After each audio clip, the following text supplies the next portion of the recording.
Hey everyone, I'm Joshua Hicks with the Aldine TV crew. I'm here to share with you a topic that most find frustrating, a topic that often appears irrelevant as they see others doing it and they ask, why can't I?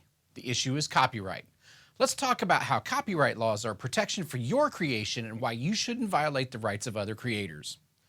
Copyright, a form of intellectual property law, protects original works of authorship, including literary, dramatic, musical, and artistic works such as poetry, novels, movies, songs, computer software, and architecture. What does this mean? Your creative works are protected by copyright laws so that as the owner, you are allowed to control the destiny of your effort. Make an original video, you own it. Make some original music and you hear it being played on the radio, you are owed a fee for use. Take a picture of a sunset and post it to your social media account. Then find it as the background of a website, you are owed a usage fee. This protects your efforts to create and make a living off of your creation. That's awesome. How do I control something? Well, copyright exists from the moment of creation. Your work is under copyright protection for the moment it is created and fixed in a tangible form that is perceptible either directly or with the aid of a machine or a device. Does this mean I have to register that copyright with the Copyright Office to be protected? No. In general, registration is voluntary. Copyright exists from the moment the work is created. You will have to register, however, if you wish to bring a lawsuit or infringement of a U.S. work. Take a look at the link in the slide deck for this presentation, the Film Workshop Schoology Group, Circular 1, Copyright Basics, Section Copyright Registration for more information. This is all for your protection as a creator. What happens if you violate someone else's copyright by intentionally or unintentionally using their creation in your content? As a general matter, copyright infringement occurs when a copyrighted work is reproduced, distributed, performed, publicly displayed, or made into a derivative work without the permission of the copyright owner. Copyright infringement is the act of violating any of a copyright owner's exclusive rights granted by the Federal Copyright Act. There are three elements that must be in place in order for the infringement to occur. The copyright holder must have a valid copyright. The person who is allegedly infringing must have access to that copyrighted work. And the duplication of the copyrighted work must be outside of the exceptions. The legal penalties for copyright infringement are: infringer pays the actual dollar amount of damages and profits. The law provides a range from $200 to $150,000 for each work infringed. The infringer pays for all attorney fees and court costs. And the court can issue an injunction to stop the infringing acts. The court can impound the illegal works, and in worst case scenario, the infringer can go to jail. Let's take a look at a case for copyright infringement. Famous street artist Shepard Fairey created the Hope poster during President Obama's first run for the presidential election in 2008. The design rapidly became a symbol for Obama's campaign. Technically, it was independent of the campaign, but with the campaign's approval. In January 2009, the photograph on which Fairey allegedly based the design was revealed by the Associated Press as one shot by AP freelancer Manny Garcia, with the AP demanding copyright for its use in Fairey's work. Fairey responded with the defense of fair use, claiming his work didn't reduce the value of the original photograph. The outcome? The artist and the AP press had to come to a private settlement in January 2011, part of which included a split in the profits from the work. The significance of this is, though there wasn't a court case and an actual verdict, this case created a lot of discourse around the value of work in these copyright battles. It's unlikely that Garcia's work could have ever reached the level of fame it did, if not for Fairey's poster. Garcia himself stated he was so proud of the photograph and what Fairey did with it artistically that he loved the effect that it had. But still, he had a problem with the fact that Fairey took the image without permission and without credit for its originator. How do creators avoid these copyright issues? Well, the easiest way is to make everything yourself. Use services such as YouTube Studio Audio Library or YouTube Audio Copyright Search for usage permission. If using copyrighted audio, the playback may be disrupted due to educational accounts blocking monetization. Most copyrighted music will allow use, but they will claim the monetization rights, and if your account doesn't allow that, the video may eventually become blocked. Search Google for free video, audio, and pictures, but pay attention to the usage statements. Some of you may heard the terms public domain or Creative Commons. Royalty-free or public domain images, audio, and video are available to everyone to use. Be mindful of the usage rights. Many people will place stipulations for their use. Reuse with attribute, credit, commercial, non-use, watermarks, etc. may be stipulated for inclusion. True public domain items are generally considered to be items that have aged out of copyright protection. Copyright protections expire with different terms depending upon creation. January 1st, 1978 is an important date in determining the duration of a copyright.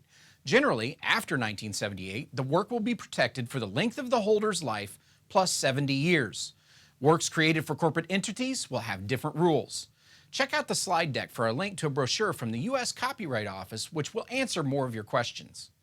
Creative Commons licenses are copyright licenses and depend on the existence of copyright to work. Creative Commons licenses are legal tools that creators and other rights holders can use to offer certain usage rights to the public, while reserving other rights. Those who want to make their work available to the public for limited kinds of uses, while preserving their copyright, may want to consider using CC licenses. In other words, do not assume that CC licenses are free for you to use. They may have restrictions or limitations placed upon them for your reuse, such as free for education or private use, but they wish to charge a fee if the creation is to be used in a commercial endeavor. Think of it like this. If a CC license is being used and the creation is free to a limited audience, it will most likely be free with a credit citation. If you make something that goes viral and you start to earn money, they will probably be sending you a letter from a lawyer demanding their cut. As creators ourselves, we often hear a term thrown around, fair use. Fair use is often used by creators who are working with creative endeavors that may be in violation or perceived in violation. The term actually comes from the U.S. Copyright Office, and they have an exhaustive definition on their website. Generally, fair use is the use of copyrighted material in a legal way due to the nature of the use. An example would be a critique with a picture, quote, or clip. This is usually defined through 4 legal questions. There are 4 questions a judge will ask if you find yourself defending the use of your creative property or something you have created. We encourage you to review the page from Stanford University Library for specifics. It's in the slide deck in the Film Workshop Schoology group. Those 4 questions are: what is the purpose and character of your use? What is the nature of the copyrighted work? What is the amount and substantiality of the portion taken? And what is the effect of the use upon the potential market for that product? The purpose and character of your use. Ask yourself, has the material you have taken from the original work been transformed by adding new expression or meaning? Was value added to the original by creating new information, new aesthetics, new insights, or new understandings? Transformative use of the original copyrighted material must be considered with these questions. For example, the Harry Potter Dictionary. This dictionary was not written by author J.K. Rowling, who owns the copyright to her Harry Potter books, characters, and likenesses. This case was argued based on how much the text was transformed from a fictional story to a dictionary to be used with that fictional story. The result? The text of the dictionary, while transformative in purpose, contained many direct references to the Harry Potter series and would have impacted the revenue of Harry Potter author J.K. Rowling. In other words, the dictionary was a great idea, but the author would be taking potential revenue from Rowling by using her creation. If the author had collaborated with Rowling, she probably would have worked out a revenue sharing arrangement to reward the author and still provide Rowling with compensation for the use of her characters. The exception to this would be a parody. A parody would fall under this category. A parody is taking an original work and changing the entire message to be different for comedy or satirical purposes. This is acceptable since you are changing the intended message and work of the original author. Think Weird Al Yankovic. Check out his parodies of famous songs by famous artists. Next, the nature of the copyrighted work. If the copyrighted material is being used for the purpose of interpreting published factual data for the benefit of public use, it may be considered appropriate. This is often for research purposes. The works should be attributed. The nature of the work comes down to the facts. Is it a benefit to society, and published versus non-published? The copyright holder should always be the first to publish. Therefore, using someone's copyrighted material before they have published can cause you issues as the copyright holder has yet to define how they wish to use the material, and they have first creative right. Remember, if someone else can prove they created it first, it doesn't matter who published it first. Next up, the amount and substantiality of the portion taken. How much are you going to use? Is it the meat or main point of the material? Generally speaking, small portions of copyrighted material may be acceptable under fair use. However, the smaller the amount, the better. You should also refrain from using the more memorable portion of that material. The well-known chorus, famous section of print, funny video clip, or the GIF. The meat of the subject will be considered protected due to commercial uses by the copyright holder. Each case is unique and will be decided by a judge, with cases having gone both for and against the copyright holder. If you doubt, reflect back on the many cease and desist orders sent out by Disney when people began creating memes with the likeness of Baby Yoda in 2020. Most of those memes were pulled down within 24 hours of posting. Finally, the effect of the use upon the potential market. Depriving the copyright owner of revenue using the material in a different media for your gain over that of the copyright holder. Quite simply, this is using the copyright material to make money for yourself. This includes using the copyright material in a different medium that deprives the original holder of a potential source of revenue. For example, taking a quote from your favorite YouTube video and then selling t-shirts with that quote on the front. They wrote the quote, but you are making the money. That would be a violation. The only exception would be a transformed piece of work that is labeled a parody.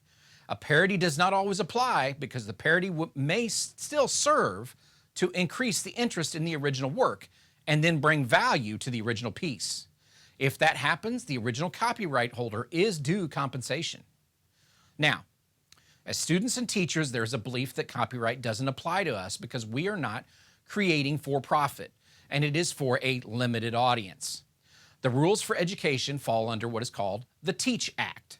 The TEACH Act from 2001 outlines the use of copyright material in education. Congress passed the act to address the use of analog materials in a digital world of teaching. Mainly to address distance learning or online schools, this has transformed into a key piece of legislation for teachers to use materials in the classroom. A common question is reading books through a social media platform to students. In Aldine, this was famously done by a group of principals during Hurricane Harvey cancellation days for our primary students. The principal read only books that are in the public domain or with permission from publisher and author. Aldine principals were given permission, but with the caveats that those videos were removed after an acceptable period. This is important. They asked for and received permission. They were also removed after a certain amount of time. Now, this is a risk for the author. As soon as the books are read on the internet, anyone can create a copy of that video and repost, share, or display the video. In other words, it is no longer under the control of the creator or the original person reading the book. Keep this in mind not only for written material, but music, video, audio, and photography shared in celebration on social media.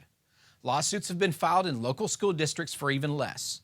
A link in the slide deck will take you to a checklist provided by the University of Texas for more information. We will be using YouTube to view and distribute your films for judging. The winners will also be publicly posted to the Aldine TV YouTube channel. Please view the videos in the YouTube Creator Academy to avoid getting a copyright strike.